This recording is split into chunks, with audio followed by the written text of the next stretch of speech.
আসসালামু আলাইকুম। কিছুদিন যাবত সজনে পাতার পাউডার খুঁজতেছিলাম বিভিন্ন জায়গায়। অনলাইনে কয়েকটা জায়গা খুঁজে পাওয়ার পর এটার দাম শুনে অবাক হয়েছি। সজনে পাতা তথা ইংরেজিতে যেটাকে মোরিঙ্গা পাউডার বলে, এই মোরিঙ্গা পাউডারের দাম এত, এটা আমার আগে জানা ছিল না। তাই ভাবলাম যে এত টাকা দিয়ে এটাকে না কিনে দেখি আমরা এটা নিজেরা তৈরি করতে পারি কিনা। আমাদের বাড়িতে যে সজনে গাছটা ছিল, ওই সজনে গাছটা গত বছর ঝড়ে ভেঙে গিয়েছে। তো ছোট ভাই ইমামুল বলল যে ভাই আমাদের বাড়িতে এই গাছ আছে, চলেন আমাদের বাড়ি থেকে এই ডালগুলি পেরে নিয়ে আসি।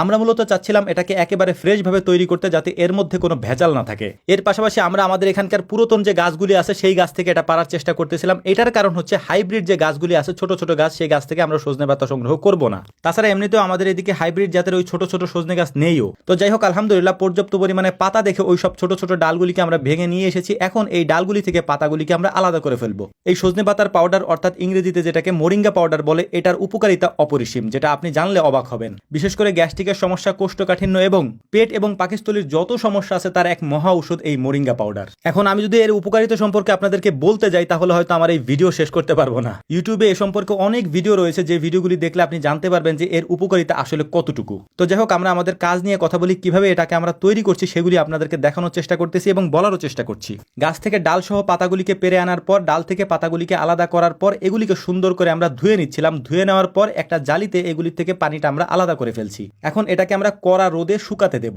1 থেকে 2 দিন ভালো রোদ পেলে এটা সুন্দর করে শুকিয়ে একেবারে মচমচা হয়ে যাবে। তো পাতাগুলিকে আমরা প্রচন্ড রোদের মধ্যে সুন্দর করে নেড়ে দিচ্ছিলাম, যাতে করে এই পাতাগুলি খুব দ্রুত শুকিয়ে যায়। প্রথম দিন যেহেতু আমরা রোদে শুকাতে দিয়েছি একেবারে দুপুরের পরে, তাই পরের দিন পর্যন্ত আমাদেরকে অপেক্ষা করতে হবে। পরের দিনও আধা বেলা পর্যন্ত এটাকে আমাদেরকে রোদে শুকাইতে হবে। তো পরদিন দুপুর পর্যন্ত শুকানোর পর এটা একেবারে শুকিয়ে মচমচা হয়ে গিয়েছে, হাতের মধ্যে একেবারে গুঁড়ো হয়ে যাচ্ছিল, যেটা আমাদের দরকার ছিল। তো রোদে রেখেই যতটুকু গুঁড়ো করা যায় হাতের মধ্যে রেখে সেটা আমরা করে নিচ্ছিলাম। তারপর একটা বলের মধ্যে এটাকে আমরা উঠিয়ে নেব। উঠিয়ে নেওয়ার পর এটাকে নিয়ে যাব ব্লেন্ডারে একেবারে গুঁড়ো মিহি করতে। আমরা একেবারে সর্বোচ্চ পরিষ্কার পরিচ্ছন্ন করে এটাকে নেওয়ার চেষ্টা করতেছিলাম, কারণ এটাকে গুঁড়ো করার পর এটার থেকে ময়লা আলাদা করার জন্য আর কোনো সিস্টেম নেই। এ কারণেই আমরা প্রথম থেকেই এটার জন্য আলাদা সিস্টেম করে রেখেছি, যাতে ময়লা না যায়। এখন সুন্দর করে ব্লেন্ডারের ভিতরে দিয়ে এটাকে আমরা গুঁড়ো করে নেব, যাতে করে একেবারে মিহি হয়ে যায়। তো যাই হোক, আলহামদুলিল্লাহ একটা বিষয় আপনাদেরকে বলি, ওই এক বল ভর্তি সজনে পাতা আমরা নিয়ে এসেছিলাম, যেটাকে শুকাতে দিয়েছিলাম রোদ্রে ধুয়ে। এইটাকে শুকানোর পরে একেবারে অল্প হয়ে গেছে, যেটাকে গুঁড়ো করে আমরা নিয়ে এসেছি হাতে গুঁড়ো করে। এরপর এটা ব্লেন্ডার করার পরে 3 থেকে 400 গ্রামের মতো হতে পারে,